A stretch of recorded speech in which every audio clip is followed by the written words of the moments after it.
So let's talk instead about flexibility of language, linguistic elasticity, if you like. Yes, I think I said earlier that our language, English... As spoken by us. As we speak it, yes, certainly, defines it. We are defined by our language, if you will. Hello, we're talking about language. Perhaps I can illustrate my point. Let me at least try. Here's a question.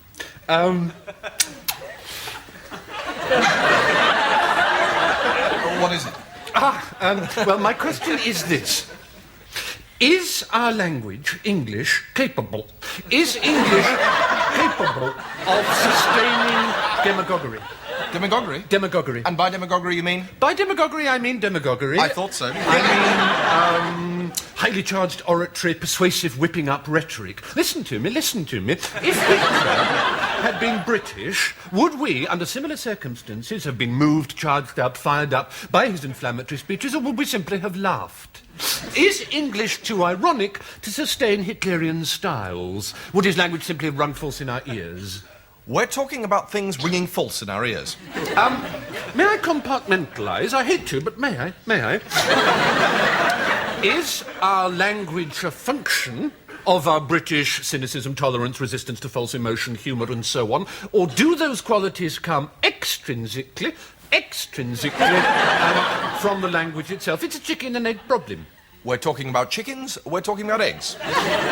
Let me start a leveret here. There's language and there's speech.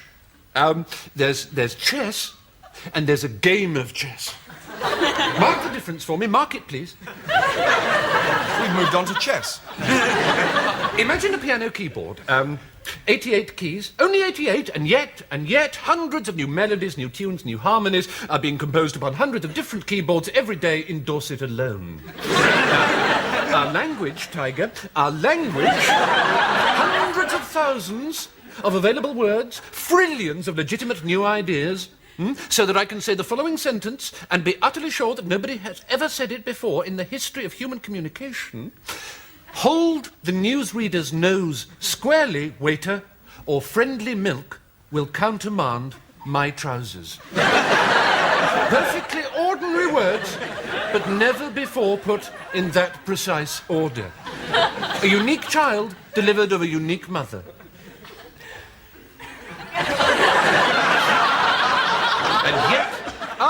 And yet, we all of us spend all our days saying to each other the same things time after weary time. I love you, don't go in there, get out, you have no right to say that, stop it, why should I, that hurt, help, Marjorie is dead. That surely is a thought to take out for a cream tea on a raining sunny afternoon. So to you, language is more than just a means of communication? Oh, of course it is, of course it is, of course it is, of course it is. Language is my mother, my father, my husband, my brother, my sister, my whore, my mistress, my checkout girl. Language is a complimentary moist lemon-scented cleansing square or handy freshen-up white pet.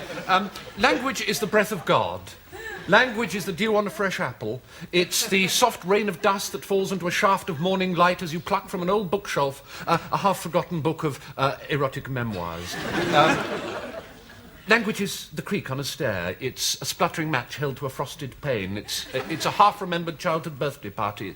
It's the warm, wet, trusting touch of a leaking nappy, the hulk of a charred panzer, the underside of a granite boulder, the first downy growth on the upper lip of a Mediterranean girl.